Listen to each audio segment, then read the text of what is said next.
Assalamualaikum warahmatullahi wabarakatuh. Perkenalkan, nama saya Sahratul Mabduka dari Prodi Pendidikan Ekonomi 3A. Di sini saya akan presentasikan tentang karakteristik, model, dan pendekatan evaluasi pembelajaran.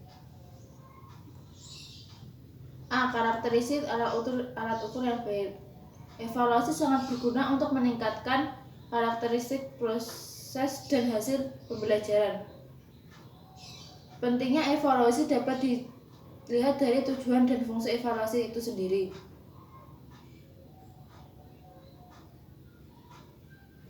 Evaluasi tidak dapat dipisahkan dari pembelajaran. Jadi mau tidak mau guru harus melakukan evaluasi pembelajaran.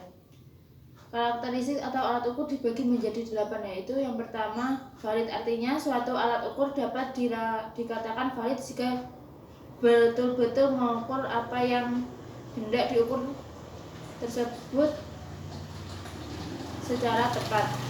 Kedua, reliable. Artinya suatu alat ukur dapat dikatakan reliable atau handal jika ia mempunyai hasil yang taat asas. Yang ketiga, relevan. Artinya alat ukur yang digunakan harus sesuai dengan standar kompetensi dasar dan indikator yang telah ditentukan.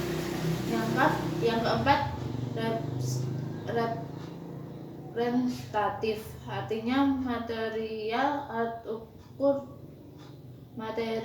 ukur harus betul-betul mewakili dari seluruh materi yang telah ditentukan. Yang kelima, praktis. Artinya mudah digunakan. Yang keenam, diskriminatif. Artinya adalah alat ukur harus sesuai dengan disusun sedemikian rupa sehingga dapat menunjukkan perbedaan sekecil apapun. Yang ketujuh, spesifik.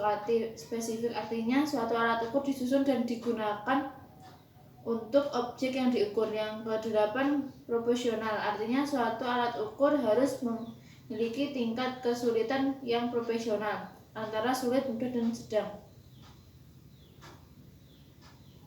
Ciri-ciri evaluasi. Yang pertama, evaluasi dan hasil langsung. Dalam proses pembelajaran, guru sering melakukan kegiatan evaluasi, baik proses pembelajaran sedang berlangsung maupun setelah proses pembelajaran. Yang kedua, evaluasi dan transfer. Hal penting berkenan dengan proses belajar adalah kemungkinan transfer hasil yang telah dipelajari. Yang ketiga, evaluasi langsung dari proses belajar. Di samping harus mengetahui hasil belajar, Anda harus menilai proses belajar. B. Model-model evaluasi. Pada tahun 1949, Taylor pernah membukakan model evaluasi Block Black. Model ini banyak digunakan oleh seorang orang yang melakukan kegiatan evaluasi. Studi tentang evaluasi belum begitu menarik perhatian orang banyak karena kurang memiliki nilai praktek.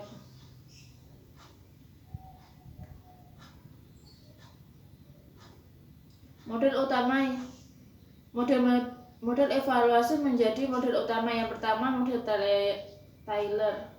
Model ini diambil dari nama pengembangnya, yaitu Taylor. Taylor banyak mengembangkan ide dan gagasan tentang evaluasi. Yang kedua, model yang berorientasi pada tujuan. Sebelum KBK, model evaluasi ini menggunakan dua tujuan evaluasi sebagai kriteria. Yang ketiga, model pengukuran. Model pengukuran banyak mengemukakan pemikiran sesuai dengan namanya. Model ini sangat menitik beratkan pada kegiatan pengukuran. Yang keempat, model kesesuaian. Model ini evaluasi adalah suatu kegiatan untuk melihat kesesuaian antara tujuan dengan hasil belajar yang telah dicapai. Yang kelima, education system evaluation model. Model ini evaluasi berarti membandingkan performance dari berbagai dimensi. Yang keenam, Illuminatif model. Jika model ini mainstream dan Congress lebih berpotensi pada evaluasi kuantitatif tekstur, maka model ini lebih menarik pada evaluasi kualitatif atau terbuka. Nomor 7, model responsif. Sebagai model illuminatif, model ini juga menekankan pada pendekatan kualitatif naturalistik. C. Pendekatan evaluasi. Pendekatan merupakan sudut pandang seseorang dalam pembelajaran suatu. Dengan demikian, pendekatan evaluasi merupakan sudut pandang seseorang dalam menelaah atau mempelajari evaluasi. Kompetensi pembelajar dibagi dua, yaitu pertama pendekatan tradisional, yang artinya pendekatan ini berorientasi pada praktek evaluasi yang telah berjalan selama ini, madrasah tujuan kepada perkembangan aspek itu pada peserta didik. Yang kedua, pendekatan sistem. Sistem adalah totalitas dari berbagai komponen yang saling berhubung dan ketergantungan.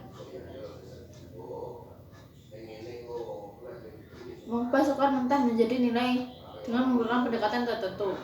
Pertama, penilaian acuan patokan. Pendekatan ini sering juga disebutkan penilaian norma absolut. Jika penggunaan pendekatan ini berarti Anda harus mendekatkan hasil yang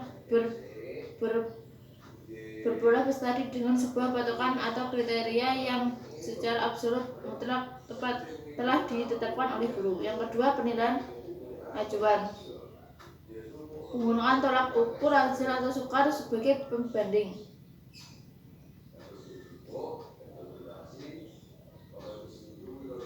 Terima kasih.